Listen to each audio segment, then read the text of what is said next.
बिस्मिल्लाहिर्रहमानिर्रहीम। अस्सलाम वालेकुम। कॉलम शामिल फारूकी के, आइए आज उनका एक कॉलम सुनते हैं। आहिनी हाथ की धमकी। ये कॉलम 4 अक्टूबर 1998 को शाया हुआ था। लिखते हैं, एक बहुत अच्छी खबर इस्लामाबाद से आई है। खुदा करे कि ये खबर बिल्कुल सच्ची हो। खबर ये है कि वजीर आजम जनाब नवाज शरीफ साहब ने जमीयतुल उलमा इस्लाम फे के पार्लिमानी लीडर मौलाना मोहम्मद खान शिरानी के सरबराही में मुलाकात करने वाले जमीयत के एक वक्त को यकीन दिलाया है कि नंबर 1, हुकूमत दहशतगर्दों को आहिनी हाथों से कुचलने के लिए मुअस्सर इक़दाम कर रही है। नंबर 2, फ़िरक़ा वारियत की आड़ में क़त्ल गारत और दहशतगर्दी मज़ीद बर्दाश्त नहीं की जाएगी। नंबर 3, अल्लामा शोएब नदीम और मौलाना हबीबुर रहमान वगैरह के कातिल दहशतगर्द जल्द गिरफ्तार कर लिए जाएंगे। दहशतगर्दी या लाकानियत को आहिनी हाथों से मौसर तौर पर कुचलने की खबर हम गुज़श्ता 50 साल से तकरीबन तमाम हुक्मरानों की ज़बान से सुनते चले आ रहे हैं, लेकिन अब तक हमने न कोई आहिनी हाथ देखा है, न किसका कोई असर। दरअसल हाथ 3 चीज़ों से बने होते हैं। एक, चर्मी यानी चमड़े का बना हुआ, जिसे दुनिया में आने वाला हर बच्चा अपने साथ लेकर आता है माँ के पेट से, और फिर अपनी ज़िंदगी के दिन गुजर पूरे करने के बाद वही हाथ लिए वो बच्चा कब्र की गोद में चला जाता है। दूसरा, चोबी हाथ यानी लकड़ी से बना हुआ हाथ होता है, जो किसी हादसे वगैरह की सूरत में चर्मी यानी कुदरती हाथ के कट जाने की सूरत में लाया जाता है। और तीसरा, आहिनी हाथ यानी आहन या लोहे का बना हुआ हाथ। दूसरी किस्म का हाथ यानी लकड़ी वाला हाथ तो नुमाइशी होता है, जो अमूमन किसी काम का नहीं होता है।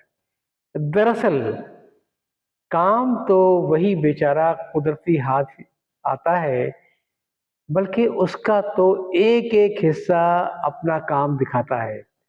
इस हाथ से खंजर और तलवार उठाने के अलावा दूसरे की नब्ज देखकर उसके जिस्म में बुखार की कैफियत मालूम की जा सकती है। उस हाथ से मुक्का बनाकर दुश्मन को ललकारा और उसे पसपाई पर मजबूर किया जा सकता है, और कभी कभी मुक्के को खोलकर उसी हाथ की उंगलियों को मुख्तलिफ शक्लों में इस्तेमाल किया जा सकता है।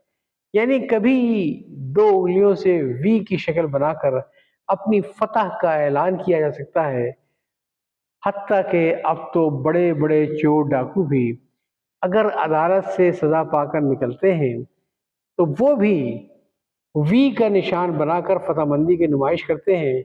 यानी ज़बान हाल से ये कहते हैं, कूदा तेरी दीवार से कोई धम से न होगा, वो काम किया हमने जो रुस्तम से न होगा। करोड़ों डॉलर का करप्शन करेंगे और जवाबदेही के लिए जेल से अदालत के कमरे में ले जाए जाएंगे तो जगह जगह वी का निशान मारते रहेंगे।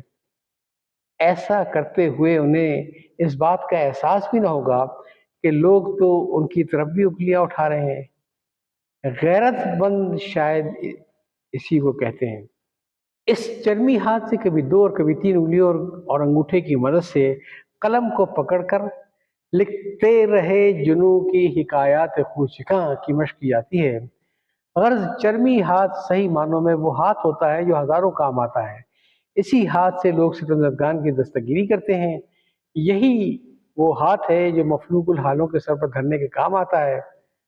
बवक्त मुलाकात लोग यही हाथ एक दूसरे से मिलाकर इजहार मोहब्बत करते हैं, और यही हाथ मिलाकर अखाड़े में एक दूसरे को चैलेंज करते हैं।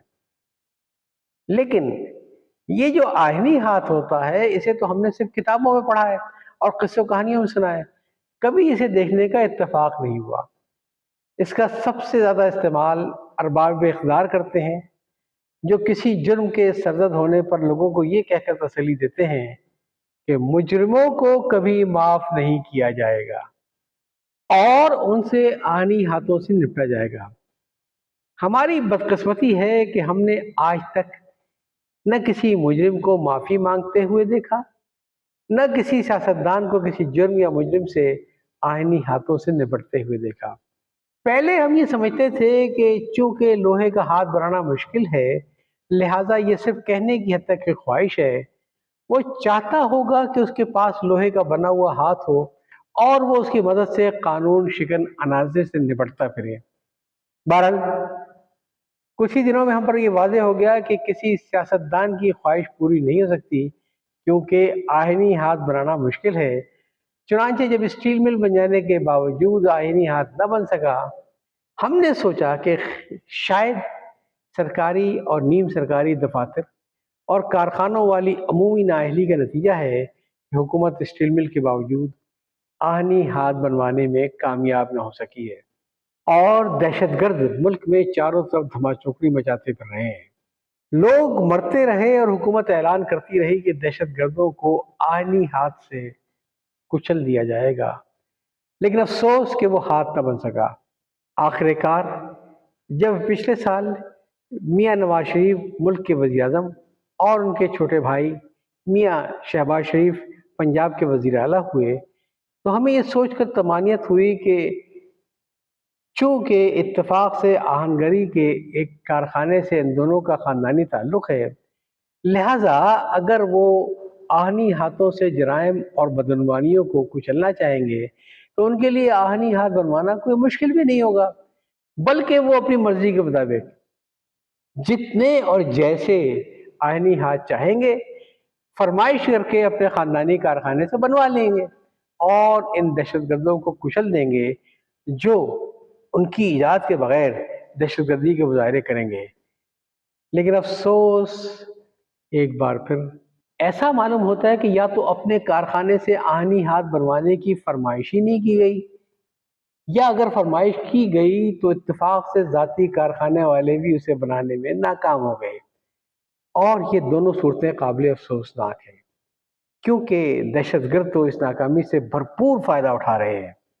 ہم میاں نواز شریف اور ان کے ساتھیوں سے درخواست کریں گے کہ یا تو وہ پہلے آہنی ہاتھ بنوا کر پھر اپنے آہنی ارادوں کا اعلان کریں، یا عوامی جلسوں اور لوگوں سے ملاقات میں دہشت گردوں کے آہنی ہاتھوں میں کیڑے پڑنے کی دعا مانگ کر صبر کریں اور لوگوں سے آمین کہلوائیں، بالکل اسی طرح جس طرح ہم اب تک صبر کرتے آئے ہیں۔ بے شک اللہ تعالیٰ صبر کرنے والوں کے ساتھ ہے۔ کالم آپ نے سنا آہنی ہاتھ کی دھمکی، اسے تحریر کیا تھا شاہ مراد فاروقی صاحب نے، اور شائع ہوا تھا یہ 4 اکتوبر 1998 کو۔ اجازت چاہتا ہوں، اللہ حافظ۔